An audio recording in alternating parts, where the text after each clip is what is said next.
Hello YouTube, Swaggy Man Piper 1926 here, smoking my Peterson Dairy Rusticated 408, and in it, trying out some Buffalo Soldier.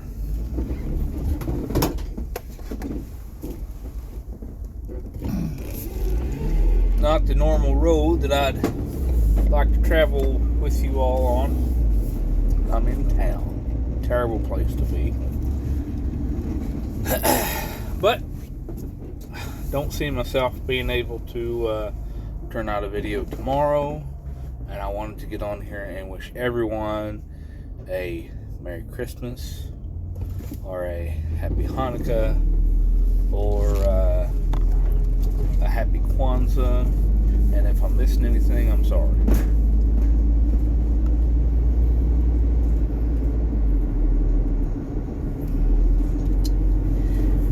Well, is everybody ready for Christmas?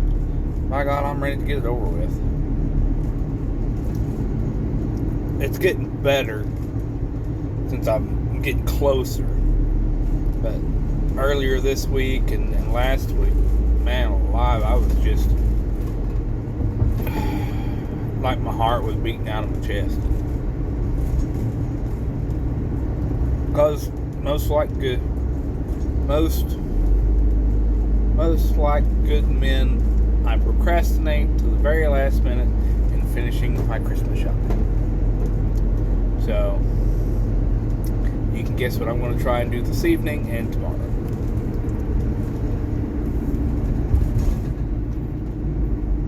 Which, of course, is my own fault, but it is what it is.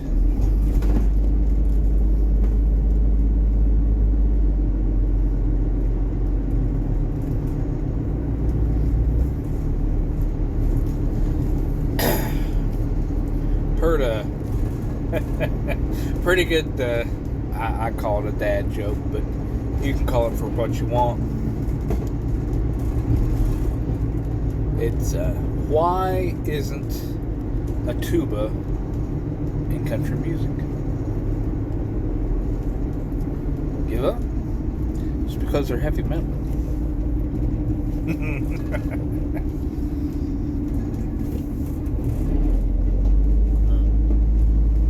But, this Buffalo Soldier tobacco, this is my fourth bowl of it. Pretty, fairly light English. It's just a lot of Kia, a little bit of Perique, and some Virginia. I have not been able to put it in my little pouch yet because there's still Captain Black Golden, I think. And it kind of has that smell, aroma of the bow-legged bear before I switched it over.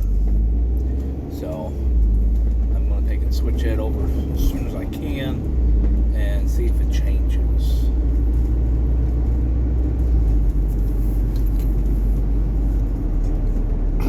Anyway, I'd like to tell you all about a little something that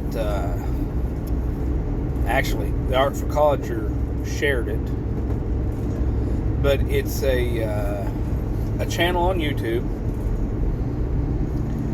and it's called WW2 and Old Time Radio. And this particular gentleman has went through and done like the old like December 7th, all the radio programs that went on to that and started. And I have not got to listen to it all because I've been, of course, trying to keep up with all the YouTube, all the YTPC folks that I subscribe. But and I've stumbled across another episode of his. It's like a 5-part episode. It is started from 1930 to, I think it goes all the way up to the 60s, maybe even 70s, of old radio Christmas programs. And the first one that I found was, I think the starting year was 1947, and it had the radio version of It's a Wonderful Life with the original cast, I believe, or the original main cast. I know Jimmy Stewart is the one of them, or the main one. I don't think Clarence is the same, and I don't think his wife is the same, but it's still pretty good from what I've been able to listen to it so far.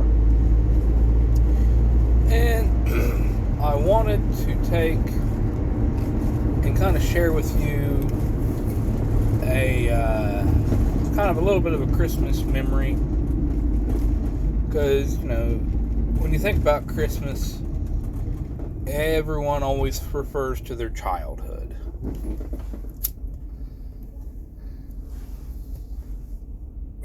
Good old blue big lighter. And my childhood that sticks out for Christmas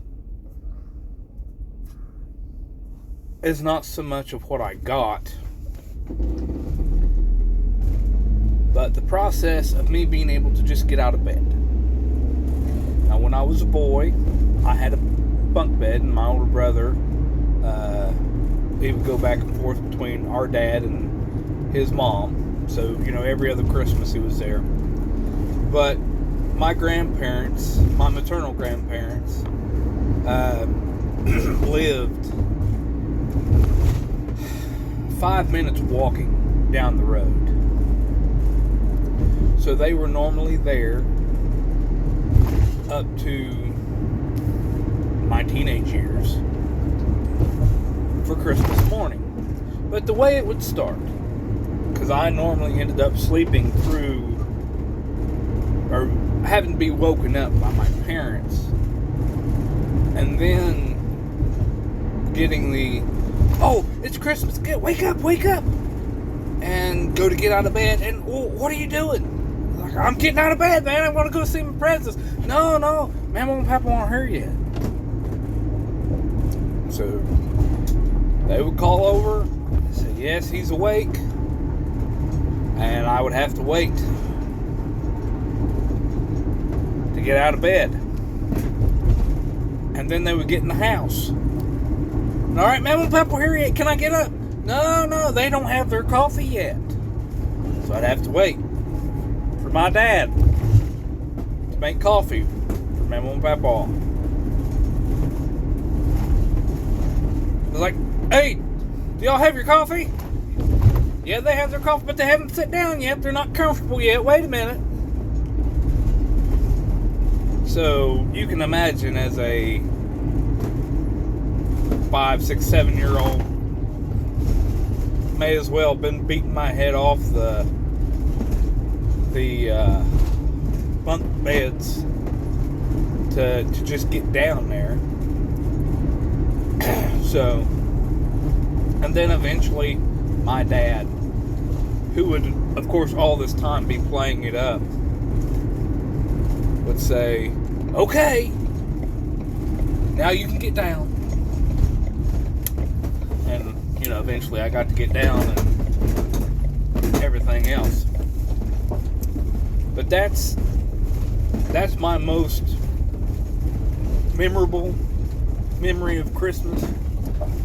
Not so much of what I got, but more of the experience of Christmas morning.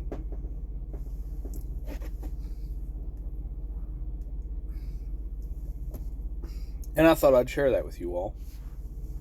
See, now Christmas is almost upon us.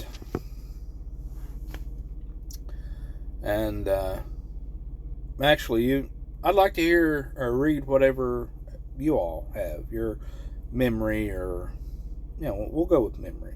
what made Christmas so special, and what you tend to look back on in the most favorable light for Christmas. So I'm going to go ahead and jump off here. Check out the radio program. Might be worth listening to tomorrow, Christmas Day, as you all prepare your meals, or even on the drive over. Might be worth a check. You all have a Merry Christmas. Happy Hanukkah. Happy Kwanzaa. Stay safe. God bless. And remember, it costs you nothing to be kind.